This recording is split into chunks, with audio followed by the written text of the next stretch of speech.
예, 오늘부터 이제 요한복음 서론 부분을 이제 마치고 본론 부분을 이제 함께 살펴보도록 하겠습니다. 지난주에는 독생자 예수 그리스도에 대해서 이제 말씀을 전해드렸습니다. 독생자는 아시다시피 예수님의 칭호입니다. 이 독생자는 하나님과 유일한 관계에 있는 분이다, 이런 뜻을 이제 가지고 있는데요. 하나님께서 낳으셨다 하는 뜻이 아니에요. 이 관계를 이제 우리에게 말씀을 해주고 있는 것입니다. 1장 18절 말씀 이렇게 보시면요, 아무도 어느 때나 하나님을 보지 못하였으되 아버지 품속에 계신 독생자께서 그분을 밝히 드러내셨느니라, 이렇게 기록을 하고 있습니다. 독생이라고 하는 의미는 이제 낳는다 하는 의미가 아니고요, 유일한 관계에 있다, 이런 뜻이 되겠습니다. 독생자의 의미를 세 가지로 정리해서 제가 이제 말씀을 드리도록 하겠습니다. 독생자의 의미 첫 번째는 유일한 아들 하나님이시라는 거예요. 예수 그리스도께서 유일한 아들 하나님이시다. 아들 하나님이다 하니까 아버지는 좀 높고 이제 아들은 좀 이렇게 작은 자가 아니냐, 이렇게 이제 말씀하시는 분이 있는데, 아들이라고 하는 의미는 같은 종류라는 거예요. 사람의 아들이면 사람인 거예요. 그렇죠? 하나님의 아들이면 하나님이시다, 이 얘기를 해주고 있는 것입니다. 아버지가 아들을 낳는 것과 같이 이런 육체적인 관계가 아니라 이 관계를 이제 얘기해주고 있는 것이다, 이렇게 이해를 하시면 되겠습니다. 그래서 예수 그리스도는 유일한 아들 하나님이시고요, 창세 전에도 아들 하나님이셨어요. 그리고 현재도 아들 하나님이시고 장차 앞으로도 아들 하나님이신 분, 영원하신 분이 바로 유일한 아들 하나님이시다, 이 얘기를 해주고 있는 것입니다. 두 번째 의미는 무엇이냐면 아버지 하나님을 유일하게 계시하신 분이라는 거예요. 유일하게 보이지 않는 아버지 하나님을 이 유일하게 이게 밝히 드러내신 분이 이제 아들 하나님 예수 그리스도시다, 이렇게 얘기를 해주고 있는 것입니다. 예수 그리스도는 창세 전부터 아버지 품속에서 아버지 하나님과 친밀한 관계에 놓여져 있는 사람이에요. 그래서 이 아들 하나님께서 완전한 사람의 몸으로 이 땅에 오셨습니다. 성령으로 수태하셨고 처녀에게서 출생하셔서 사람의 몸을 입으신 하나님으로서 보이지 않는 하나님을 완벽하게 드러내신 분, 유일하게 드러내신 분이 바로 예수 그리스도시다, 이 얘기를 해주고 있는 것입니다. 그래서 말씀을 통해서 계시를 해주셨고요, 자신의 사역을 통해서 계시해 주셨고, 자신의 삶을 통해서 보이지 않는 하나님을 정확하게 우리에게 알려주신 분이 바로 예수 그리스도십니다. 독생자의 의미 세 번째는 무엇이냐면 유일한 중재자시라는 거예요. 유일한 중재자시다. 예수님은 완벽한 신성과 완벽한 인성을 가지고 오셨기 때문에 아버지 하나님과 또 사람 양쪽을 중재하실 수 있는 분이시라는 거예요. 디모데전서 2장 4절로 6절 말씀에 보시면 아버지 하나님과 이 사람 사이에 유일한 한 중재자가 계시니 사람이신 그리스도 예수님이시다, 이렇게 우리에게 말씀을 해주고 있습니다. 그래서 예수님은 아버지 하나님과 사람 양쪽 편을 모두 중재하신 분이신 것입니다. 하나님 편에서는 모든 사람들을 위한 배송물이 되어주셨어요. 그렇죠? 사람 편에서는 하나님을 밝히 드러내신 분이신 것입니다. 개혁성경과 같이 독생하신 하나님이다, 이렇게 하시면 안 되는 거예요. 독생하신 하나님이 되면은 예수님이 창조된 신이 되어버리고 마는 겁니다. 창조된 신이 되어버리면 여호와 증인과 모임본교의 교리를 이렇게 뒷받침하는 그런 일이 이제 생기게 되는 것입니다. 독생자는 하나님과 유일무이한 관계를 맺으신 분이시다, 이 얘기를 이제 해주고 있는 것이고요. 예수 그리스도께서는 하나님을 계시하시는 사역, 그 다음에 또 우리 인류를 위한 구속 사역, 그리고 하나님과 사람 사이에 중재 사역을 행하시는 바로 예수 그리스도의 고유한 호칭이 이제 되겠습니다. 오늘 이제 본문의 말씀을 이제 진행을 하게 될 텐데요. 말씀의 제목을 침례 요한의 증언과 준비 사역이라고 하는 제목을 가지고 오늘 본문의 말씀을 이제 전해드리도록 하겠습니다. 오늘 이야기 본문의 내용은 침례 요한의 이야기를 이제 중점적으로 이제 진행하게 될 텐데요. 예수님께서 오시기에 앞서서 이제 전령이 이제 보내졌다, 이렇게 말씀했습니다. 하나님께서 보내신 대언자가 있었는데 바로 그분이 침례 요한이라고 말씀을 하고 있고요. 예수님의 이 공적 사역을 이제 시작하기에 앞서서 침례 요한의 준비 사역이 오늘 이제 진행되는 내용이 오늘 이제 본문의 말씀을 얘기해주고 있는 것입니다. 그래서 오늘 본문의 말씀을 통해서 침례 요한의 증언이 어떠한가 이 부분에 대해서 알아보고요. 두 번째는 침례 요한이 이 메시아의 오심을 준비했던 내용이 또 어떤 것인가 이 내용들을 본문의 말씀을 통해서 살펴보도록 하겠습니다. 첫 번째로 침례 요한의 증언에 대해서 우리 본문 말씀을 한 절 한 절 읽으면서 어떤 증언을 하고 있는지 침례 요한의 증언을 살펴보도록 하겠습니다.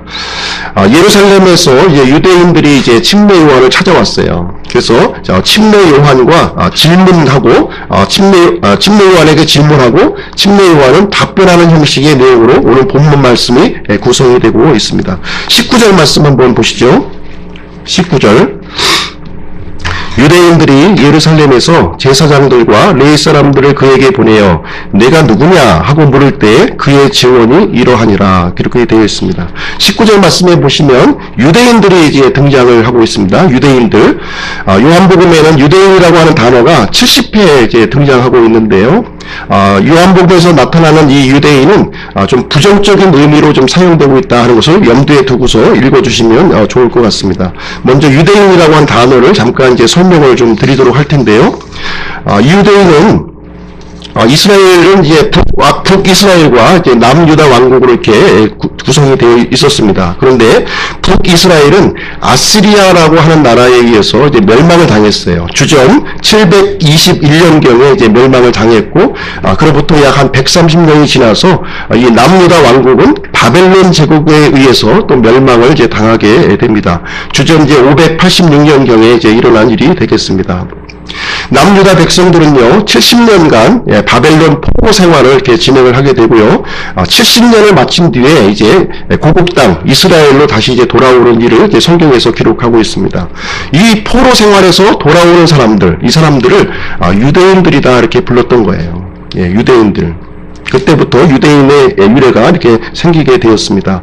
그래서 유대인이라고 하면 이스라엘의 정통성을 갖고 있는 사람들이에요. 이스라엘의 정통성을 갖고 있는 사람들이다. 아브라함의 후손이요 다윗의 후손으로서 이스라엘의 정통성을 갖고 있다고 주장을 했는데, 사실 이제 유대인들, 당시의 유대인들은요 하나님의 말씀과는 좀 거리가 좀 많이 이제 간격이 있는 모습을 우리는 이제 보게 되는 것입니다. 이스라엘의 지도를 이렇게 보시면 이제 남북으로 길게 이어져 있는데요. 맨 북쪽에 있는 지방이 어디냐면 갈릴리 지방이라고 부릅니다. 갈릴리 지방. 그리고 중간에 있는 부분을 사마리아 지방이라고 부르고요. 남쪽에 예루살렘을 이제 포함해서 남쪽에 있는 지역을 유대 지방이다 이렇게 부르게 되는데, 유대인들이 거주했던 지역을 보시면 남쪽 예루살렘을 이제 중심으로 한 남쪽 지역에 많이 거주했고, 북부 지역 갈릴리 북부 지역에도 또 많이 이렇게 거주를 했습니다. 중간에 사마리아 지역에는 거주하지 않았어요. 왜 그러냐면 사마리아 사람들과 이제 유대인들은 서로 상종을 하지 않았던 거예요. 그 이유는 무엇이냐면 이 사마리아는 이제 북이스라엘을 이제 왕국의 땅을 이제 얘기를 하고 있는데요. 이 북이스라엘은 아스리아라고 하는 나라에 의해서 멸망을 당했습니다. 그때 이 아스리아는 강력한 이주 정책을 이제 핀 겁니다. 이교도 민족들을 이 북이스라엘 땅에 많이 이제 이주를 시켰어요. 그러다 보니까 그 지역에 살고 있는 이스라엘 사람들과 이방인들과 이렇게 피가 섞이는 혼혈 민족이 이제 생기게 되었고, 이스라엘의 정통성을 이제 잃어버리는 그런 일이 이제 생겨난 것입니다. 그래서 자칭 정통성을 이제 갖고 있다고 하는 이 유대인들은 이 사마리아 사람들하고는 상종을 하지 않는 거예요. 그 사마리아 땅을 통과하지도 않았습니다. 이렇게 이제 유다 지방에서 갈릴리 지방으로 가려면 사마리아 지역을 통과해야 되는데 삥 둘러서 이렇게 갈 정도로 사마리아를 이제 경멸하고 농멸하는 일이 이제 있었다는 것입니다. 이런 내용을 이제 배경으로 보시고요. 오늘 본문의 말씀을 이제 살펴보시면 되겠습니다. 19절 말씀을 이제 다시 한번 읽어보시면요. 유대인들이 예루살렘에서 제사장들과 레위 사람들을 그에게 보내어 내가 누구냐 하고 물을 때 그의 증언이 이러하니라 이렇게 되어 있는데, 유대인들이 침례 요한을 이제 찾아온 겁니다. 침례 요한을 이제 찾아왔어요. 그 유대인들은 어떻게 구성이 되어 있었냐면 제사장과 레위 사람들로 구성이 된 사람이다 이렇게 얘기해주고 있고요. 예루살렘에서 보내어진 사람이다 이렇게 얘기를 해주고 있습니다. 24절 말씀해 보시면 바리새인이 보낸 자들이다 이렇게 또 표현을 해주고 있습니다. 예루살렘은 아시다시피 이스라엘의 정치, 종교, 경제의 그 중심 지역이 이제 예루살렘입니다. 거기에는 성전이 있었고 대제사장의 관저가 있었고 산헤드린이라고 하는 공회가 이제 거기에 있습니다. 당시 최고의 그 종교 기관이 있었습니다. 이 산헤드린은 70명의 이제 사람들로 이제 구성이 되어 있었는데요. 오늘날 국회와 같은 곳이다 이렇게 생각을 하시면 되겠습니다. 산헤드린의 구성원들을 보시면 대부분의 사람들이 제사장과 사도계인들로 이렇게 구성이 되어 있었고요. 소수의 바리새인들로 이렇게 구성이 되어 있었습니다. 당시에 큰 권력을 가진 종교 기관이었고 이 기관에서 이제 침례 요한에게 사절단을 이제 파견을 한 내용이 바로 이제 19절 말씀이 이제 되는 것입니다. 왜 이제 예루살렘에서 침례 요한에게 사람들을 파견했을까? 이제 그 이유는 침례 요한이 메시아라고 하는 소문이 이스라엘 전역에 파다하게 소문이 난 거예요. 그것을 확인하기 위해서 사람들을 이제 보낸 내용이 이제 되겠습니다. 침례 요한에 대해서도 우리가 이미 이제 살펴보았지만, 침례 요한은 특이한 사람이었습니다. 특이한 사람이었어요. 제사장이었던 사가랴 아버지와 엘리사벳 사이에 이렇게 출생을 했고요. 천사의 예언과 사람으로서는 낳을 수 없는 아주 노년의 나이에 출생한 아이가 바로 이제 침례 요한이었습니다. 이 침례 요한은 삶도 아주 특이한 삶을 이제 살았는데요. 이 당시의 이 세상과 분리된 삶을 이제 살았던 거예요. 분리된 장소, 광야에 이제 거주하고 있었고, 분리된 옷, 낙타 털옷을 이렇게 입고 있었으며, 또 분리된 음식, 메뚜기와 야생 꿀을 이제 먹으면서 이렇게 지냈고, 당시 종교 세력들, 또 당시의 세상들을 아주 신랄하게 비판하는 그러한 일을 이제 진행을 하였습니다. 그래서 많은 사람들이 죄를 회개하고 자복하면서 침례 요한이 베푸는 물침례를 이제 받아들인 것으로 이제 기록이 되어 있습니다. 그리고 많은 백성들로부터 이 침례 요한은 하나님께서 보내주신 대언자로 이렇게 받아들여졌습니다. 자, 이제 이 유대인들이 이제 침례 요한에게 질문하는 장면이 있습니다. 19절 말씀해 보시면 내가 누구냐 이렇게 질문을 하는 내용이 있는데요. 침례 요한의 답변을 한번 보실게요. 20절 보시면 이 침례 요한은 이 유대인들이 질문하는 내용을 잘 알고 있었어요. 어떤 의도로 질문하는지 그 내용을 잘 알고 있었습니다. 그래서 침례 요한의 답변은 무엇이냐면 나는 그리스도가 아니다 이렇게 단호하게 이렇게 얘기를 해주고 있습니다. 20절 그가 시인하고 부인하지 아니하며 시인하여 참 좀 어렵게 좀 이제 기록이 되어 있는데요. 이 내용은 무슨 얘기냐면 유대인들의 이 질문에 대해서 회피하지 않고 즉각적으로 답변을 했다 이 뜻이 되는 것입니다. 나는 그리스도가 아니다 이제 이렇게 답변을 한 겁니다. 그러다 보니까 유대인들은 두 번째, 세 번째 질문이 이제 이어지고 있어요. 21절 한번 보시겠습니다. 21절 그들이 또 그에게 묻되 그러면 무엇이냐 내가 엘리야냐 하니 그가 이르되 나는 아니라 하매 또 묻되 그러면 내가 그 대언자냐 하니 그가 대답하되 아니라 하거늘. 두 번째 질문, 세 번째 질문이 여기 이제 이어지고 있습니다. 이 두 번째 질문은 말라기 4장에 근거한 질문이 되는 것이고요. 세 번째 질문은 신명기 18장에 근거한 질문입니다. 우리가 질문의 내용을 이렇게 보시면 그 사람이 어떤 사람인지 우리가 잘 알 수 있는 거예요. 이 질문하는 사람들은 구약 성경에 능통한 사람들이었어요. 핵심을 찝어서 지금 이제 침례 요한에게 묻고 있는 것입니다. 두 번째 질문을 한번 보시면 내가 엘리야냐 이렇게 물어보는 장면이 여기에 기록이 되어 있습니다. 말라기 4장 5절 6절에 근거한 말씀인데요. 한번 찾아보시도록 하겠습니다. 구약 성경 맨 마지막 부분을 한번 보시고요.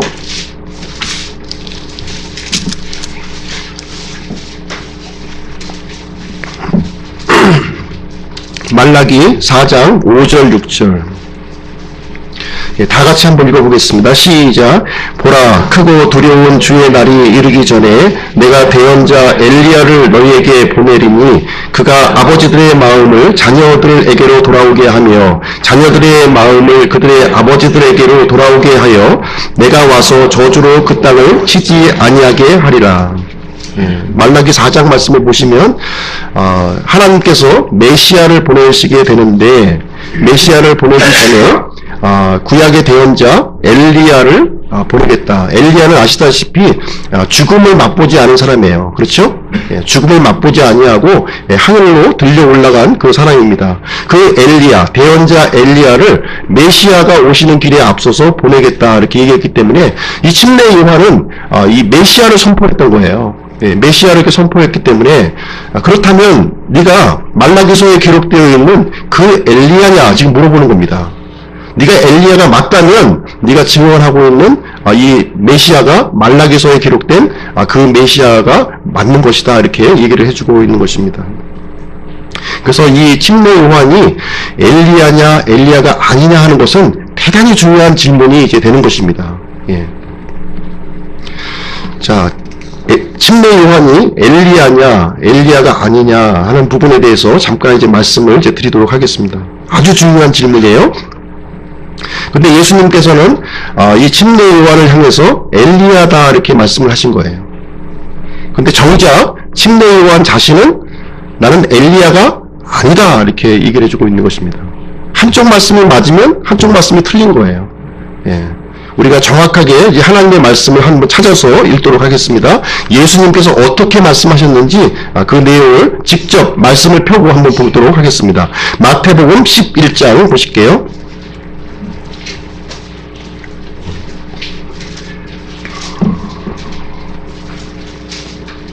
13절, 15절 말씀입니다. 13절, 15절 같이 한번 읽으실게요. 시작.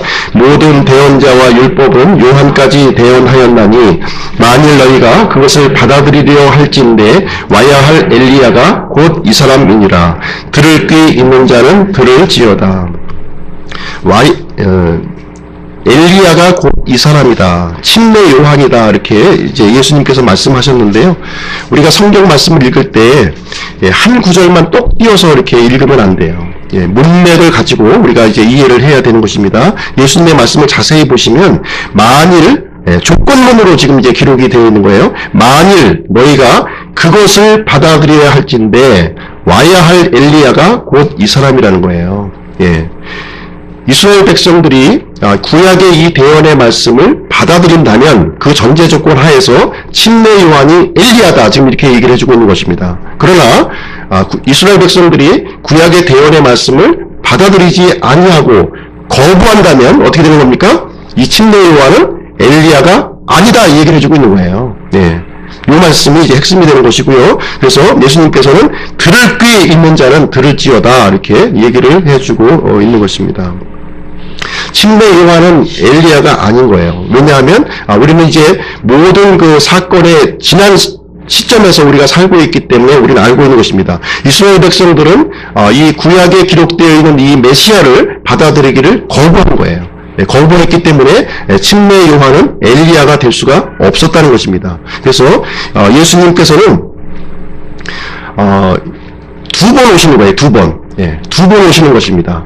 첫 번째 오시면은 침례 요한이 이제 앞서서 오는 것이고요. 두 번째 재림하실 때에는 구약 성경에 기록된 엘리야가 온다는 거예요. 그래서 예수님께서도 두 번 오시는 일이 있는 것이고요.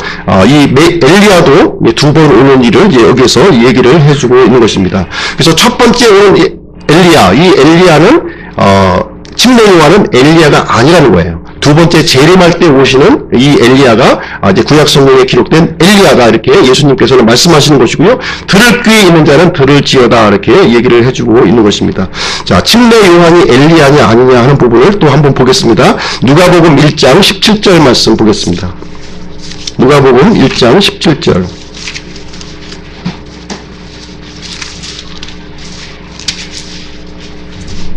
누가복음 1장은 이제 침례 요한에 대한 기록인데요. 한번 읽어보시도록 하겠습니다. 1장 17절 같이 읽겠습니다. 시작. 저가 또 엘리야의 신명과 능력으로 누가복음 1장 17절.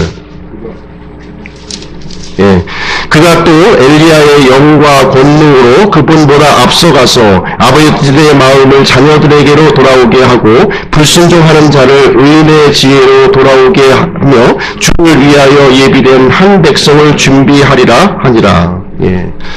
엘리야의 영과 권능으로 왔다는 거예요. 침례 요한은 엘리야로 온 게 아니라 엘리야의 영과 권능으로 보내지었다는 것입니다. 초림 때에는 침례 요한이 보내지었던 것이고요. 재림 때에는 엘리야가 온다는 것입니다. 이 이유는 무엇이냐면 이스라엘 백성들이 이 메시아를 받아들이기를 거부했기 때문에 이런 일이 생겨났다 하는 것을 우리에게 말씀을 해주고 있는 것입니다. 그래서 침례 요한은 자신이 엘리야가 아니다 이렇게 답변을 이제 해준 것입니다. 자, 세 번째 질문이 또 이어지고 있습니다. 세 번째 질문, 신명기 18장에 기록되어 있는 그 대언자냐, 지금 이제 또 얘기를 해주고 있는 거예요. 그 대언자냐. 예. 신명기 18장에 있는 그 대언자는 이제 우리가 이제 그 살펴보면은 이제 메시아를 지칭하고 있는 말이에요. 메시아. 예.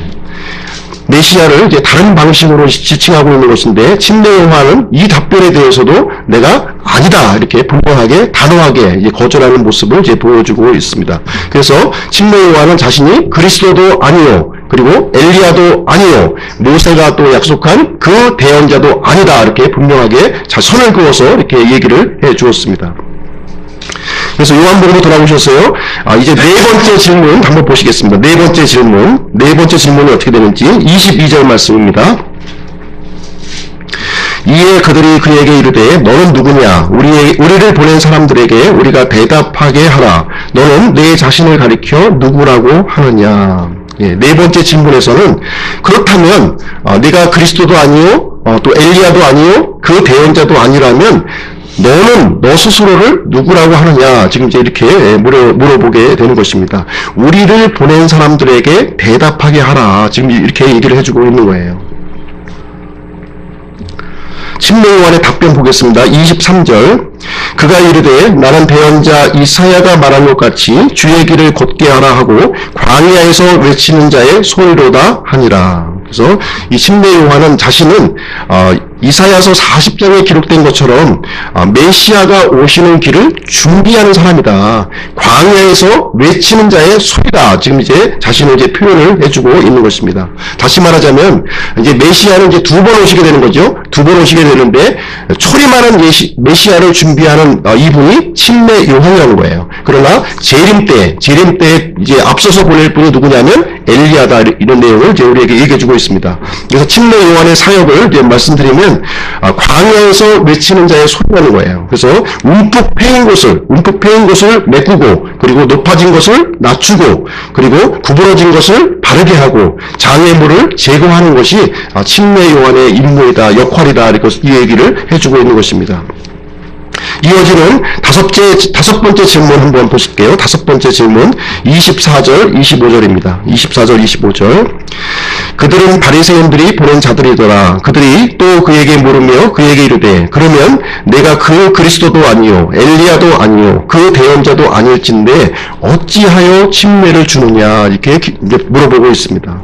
어찌하여 침례를 주느냐 무슨 권위로 네가 침례를 주느냐 지금 이 얘기를 하고 있는 것입니다. 당시 최고 권력기관의 승인도 받지 않고 무슨 자격으로 무슨 권위로 침례를 주느냐 이렇게 물어보고 있는 것입니다. 그때 침례 요한의 답변을 한번 보실게요. 26절 27절입니다. 요한이 그들에게 대답하여 이르되 나는 물로 침례를 주거니와 너희가 알지 못하는 한 분이 너희 가운데 서 계시니 곧 내 뒤에 오시지만 나보다 앞서신 분이시라. 나는 그분의 신발끈을 풀 자격도 없노라 하더라.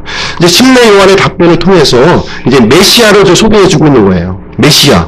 예, 메시아가 지금 이 자리에 너희 가운데 서 계시다 하고 지금 메시아의 임재를 선포를 해주고 있습니다. 나는 단지 물로 침례를 줄 뿐이라는 거예요. 물로 침례를 줄 뿐이다. 그러나 성령과 이 불침례를 주실 분이 바로 너희 가운데 지금 서 계시다 하고 하면서 증언을 해주고 있습니다. 그리고 침례 요한은 그분의 신발끈을 풀 자격도 없는 나는 하찮은 존재에 불과하다. 예. 너희들은 나에게 주목하지 말고 바로 너희 가운데 서 계신 메시아 그분을 주목하라. 지금 이제 이렇게 얘기를 해주고 있는 것입니다. 그럼 두 번째로 침례 요한이 지금 이제 오늘 본문의 말씀을 통해서 준비한 사역이 무엇인가 하는 것을 이제 말씀을 드리도록 하겠습니다. 침례 요한이 지금 이제 준비한 사역은 이제 살펴보시면 예수님의 이제 공생의 그 사역과 한 6개월 정도가 이제 겹칩니다. 6개월 정도가 겹치고요. 예수님의 그 공적 사역에 앞서서 이제 침례 요한의 사역이 쭉 이루어졌고 6개월 정도 예수님과 겹쳐 나간다 이렇게 보시면 되겠습니다. 침례 요한이 예수님을 이제 처음으로 알아본 때가 언제냐면 예수님이 침례를 받으실 때였어요. 침례를 받으실 때 하늘에서 이 성령님이 비둘기같이 내려오는 모습을 보고서 저분이 하나님께서 보내신 하나님의 아들 메시아구나 하는 사실을 그때 처음으로 이렇게 발견을 하게 되었습니다. 침례를 받으신 예수님은 즉각적으로 이제 어디로 이동하셨냐면 광야로 이동해서 마귀의 시험을 40일 동안 받으시게 됩니다. 그리고 침례 요한은 메시아의 임하심을 이제 발견하는 순간부터 메시아를 이스라엘 전역에 선포하기 시작을 한 거예요. 그로부터 약 39일 정도가 지나가고 옵니다. 약 39일간의 이제 기간이 지나가고 이제 40일 시험의 40일간이 맞춰지고 이제 예수님이 이제 가나안 땅으로 들어오기 하루 전 상황이 오늘 본문의 내용을 이제 알려주고 있는 것입니다. 침례 요한이 준비한 내용을 한번 이제 살펴보기를 원하는데요. 이 침례 요한은 첫 번째로 예수님께서 들어오시는 그 길목을 이제 지키고 있었던 거예요. 그 길목을 지키고 있었다. 두 번째는 그 길목에서 회개의 메시지를 이제 침례 요한은 선포를 했습니다. 세 번째는 회개의 메시지와 더불어서 물침례를 이렇게 베풀었습니다. 네 번째는 이스라엘 지도층에서 파견된 이 사절단 이 사람들에게 메시아가 오셨다고 하는 사실을 이렇게 통보를 해주는 일을 이제 진행을 하게 된 것입니다. 이 침례 요한이 있었던 장소가 어디냐면은 베다바라라고 이렇게 소개를 해주고 있습니다. 베다바라라고 하는 장소에서 침례 요한은 예수님이 들어오시는 길목에서 예수님을 맞이하고 준비하고 있었던 거예요. 이 베다바라라고 하는 지역은 어디냐면 요르단강 건너편에 지금 이제 있다고 얘기했습니다. 건너편. 이 베다바라는 굉장히 중요한 지점이에요. 굉장히 중요한 지점입니다. 이 메시아가 마귀의 시험을 받고 이제 공적 사역을 진행하기 위해서 가나안 땅으로 들어오는 그 길목에 해당하는 지역이 바로 이제 베다바라였고 침례 요한은 그 자리에서 지금 예수님을 맞이하고 준비하고 있는 모습이 되겠습니다. 이 베다바라라고 하는 지역은 예수님의 공적 사역의 이 출발점, 통과점, 이제 모든 사람들에게 복음을 전파하기 위한 그 스타트점이 이제 되는 것입니다. 예를 들면 이제 마라톤 선수가 출발 라인이 이제에서 이제 출발하게 되죠. 이 출발 라인, 예수님의 공적 사역의 출발 라인이 바로 베다바라라고 하는 사실을 우리는 이제 이 구절을 통해서 우리가 알 수가 있는 것입니다. 하나님의 일은요, 동쪽으로부터 시작을 해서 서쪽으로 이렇게 진행이 되는 거예요. 동쪽에서 시작해서 서쪽으로 진행이 된다. 이스라엘 광야 생활을 할 때 성막을 보게 되면 이 성막에 들어가기 위해서는 동쪽에서 난 문을 통해서 성막 안으로 이렇게 진입을 하게 됩니다. 그리고 이집트에서 탈출한 이스라엘 백성들이 가나안 땅으로 들어올 때 바로 이 베다바라라고 하는 지역을 통과해서 요르단강을 건너가고 그리고 여리고 지역으로 이렇게 진입을 하는 장면을 우리가 이제 살펴볼 수가 있습니다. 초림하는 메시아께서도 이 통과 지점이 바로 이 베다바라를 통해서 이렇게 진입을 하고 있는 것이고요. 예수님께서 이제 재림하실 때에도 올리브산에 내려오셔서 성전 안으로 들어가시게 되는데 동쪽 성문을 통해서 예수님은 들어가시게 되는 모습을 성경은 우리에게 얘기해주고 있습니다. 그래서 침례 요한은요, 지금 예수님께서 오시는 길목, 동쪽 길목에서 지금 이제 지키면서 메시아를 증거하고 하는 사역을 지금 진행하고 있는 것이 되겠습니다. 침례 요한의 두 번째 사역은 무엇이냐면 회개의 메시지를 선포하는 거예요. 회개의 메시지. 메시아가 오실 때 나팔 소리가 납니다. 나팔 소리. 나팔 소리가 나는데요. 침례 요한은 메시아의 전령으로서 나팔 소리, 회개의 그 메시지를 전하면서 나팔 소리를 이스라엘 전역에 전파하는 모습을 우리는 이제 볼 수가 있습니다. 메시아가 오실 때는요, 돌이켜야 되는 거예요. 돌이켜야 됩니다. 180도 돌이켜야 돼요. 내가 하던 일들을 그대로 하면서 메시아를 받아들일 수는 없는 것입니다. 180도 돌이켜서 이제 메시아를 우리는 이제 받아들여야 하는 것입니다. 그래서 침례 요한은 이스라엘 백성 전역을 향해서 회개의 메시지를 전파했습니다. 어떤 회개의 메시지를 전파했는지 한번 살펴보기를 원하는데요. 마태복음 3장 한번 보겠습니다.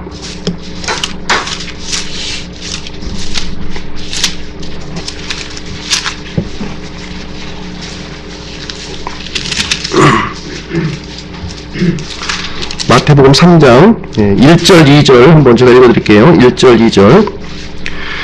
그 무렵에 칠금내자 요한이 와서 유대 광야에서 선포하여 이르되 너희는 회개하라 하늘의 왕국이 가까이 왔느니라 하였으니. 그래서 이 침례 요한은 하늘의 왕국, 메시아 왕국이 임했다 하는 사실을 이제 나팔을 거기서 이제 불었습니다. 7절부터 12절도 제가 한번 읽어드릴게요. 7절부터 12절. 그러나 바리새인들과 사두개인들 중에 많은 자들이 자기에게 침례를 받으러 오는 것을 그가 보고 그들에게 이르되 오 독사들의 세대야 누가 너희에게 경고하여 다가오는 진노를 피하게 하더냐. 그러므로 회개에 합당한 열매를 맺고 너희 속으로 우리에게는 아브라함이 우리 아버지로 있다 하고 말할 생각을 하지 말라. 내가 너희에게 이르노니 하나님께서는 능히 이 돌들로도 아브라함에게 자손들을 일으키실 수 있느니라. 이제 또한 도끼가 나무들의 뿌리에 놓였으니 그러므로 좋은 열매를 맺지 아니하는 나무마다 찍혀 불 속에 던져지느니라. 참으로 나는 회개에 이르도록 너희에게 물로 침례를 주거니와 내 뒤에 오시는 분은 나보다 능력이 더 있으심에 나는 그분의 신발을 나를 자격도 없노라. 그분께서는 너희에게 성령님으로 침례를 주시고 불로 침례를 주시리니 곧 손에 키를 들고 자신의 타작마당을 철저히 정결하게 하사 자신의 알곡은 모아 곡간에 들이시되 껍질은 끌 수 없는 불로 태우시리라 하니라. 침례 요한은 회개의 메시지를 이제 전했습니다. 메시아가 오셨을 때 우리가 해야 될 일은 무엇이냐면 우리 마음을 예수님께로 이제 회개해야 된다는 거예요. 마음이 청소되지 않은 상태에서는 물침례를 받는 것은 아무 소용이 없다는 것입니다. 우리의 마음의 변화를 우리에게 이제 침례 요한은 우리에게 강조하고 선포하고 있는 모습을 보여주고 있습니다. 침례 요한은 임박한 하나님의 진노를 이제 선포를 했어요. 도끼가 나무 뿌리에 지금 이제 놓여 있다 지금 얘기를 해주면서 이 침례, 이 물침례를 통해서 이 죽음과 부활을 이제 퍼포먼스로 지금 이제 진행하고 있는 것이 되겠습니다. 이 일로 인해서 광야의 한쪽 구석에서 이렇게 회개의 메시지를 전파했지만 이스라엘 전역을 흔들어 놓기에 이제 흔들어 놓았습니다. 최상부 이스라엘의 종교 권력 기관까지 지금 이제 알려지게 된 것입니다. 세 번째로 이제 침례 요한이 준비한 사역은 무엇이냐면 물침례를 통해서 이제 준비를 했습니다. 물침례를 아시다시피 물에 잠기는 의식을 얘기하고 있는 거예요. 물에 잠기는 의식. 이 물침례를 통해서 예수 그리스도 메시아를 준비하는 일을 이제 진행했습니다. 이 침례라고 하는 것은 장차 일어날 그림자를 우리에게 보여주고 있는 거예요. 장차 일어날 그림자. 이 침례를 통해서 메시아가 어떤 일을 하실 것인지 메시아가 하실 사역을 침례를 통해서 이스라엘 백성들에게 시청각 자료로 이렇게 알려주신 것입니다. 그래서 예수님이 실체가 되신 예수님께서는 진정한 침례를 이제 행하신다는 거예요. 진정한 침례. 침례 요한은 물침례를 베풀었지만 예수님 메시아께서는 이 다른 종류의 실질적인 침례를 이제 베푸신다 이렇게 얘기를 해주고 있습니다. 마태복음 3장 11절 12절 다시 한번 읽어보겠습니다. 11절 12절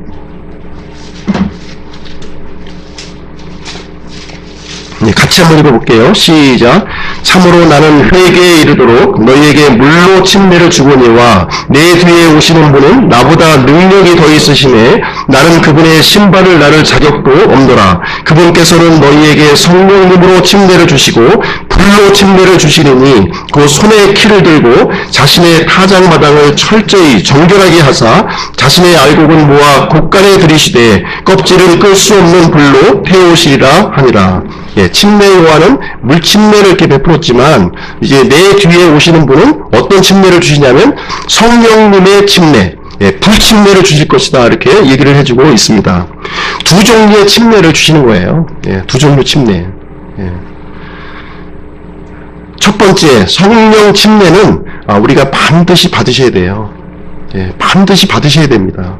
이것은 구원받는 자에게 주어지는 침례가 바로 이제 성령 침례가 되겠습니다. 이 성령 침례를 통해서 우리는 구원을 받게 되고 새로운 생명을 얻게 되며 하나님의 생명을 얻게 되는 거예요. 근데 예수님께서는 두 번째 침례를 또 베푸십니다. 두 번째 침례. 그것은 불침례입니다. 근데 이 불침례는 절대로 받으시면 안 돼요. 어떤 교회에서는 이 불침례 받으라고 지금 이제 선포를 하고 있는데, 절대 받으시면 안 돼요. 이것은, 절대 받으시면 안 돼요. 받으시면 안 됩니다. 이거는, 이 껍질을, 다 피우는 거예요, 완전히. 불이 타는 영원한 불 속에 푹 잠기는 겁니다, 이거는. 영원한 불의 형벌 속에 푹 잠기는 것이 불침례예요. 예수님을 믿지 않는 사람들, 그 사람들은 다, 불침례에 들어간다는 거예요. 우리 믿는 사람들이 이 불침례 받으려고 해서는 안 된다. 그래서 침례 요한이 물침례를 이렇게 주면서 알려주신 내용이 뭐냐면 내 뒤에 오시는 이 메시아께서는 성령님과 이 불침례를 주시는 분이시다. 이 얘기를 지금 증거를 하고 있는 것입니다.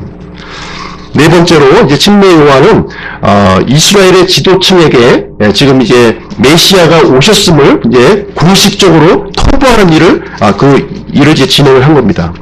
자, 베다바라라고 하는 지역을 제가 말씀드렸어요. 베다바라. 이 베다바라는 이 양쪽의 이 적군이 서로 이제 마주보는 그 가운데 진영이에요.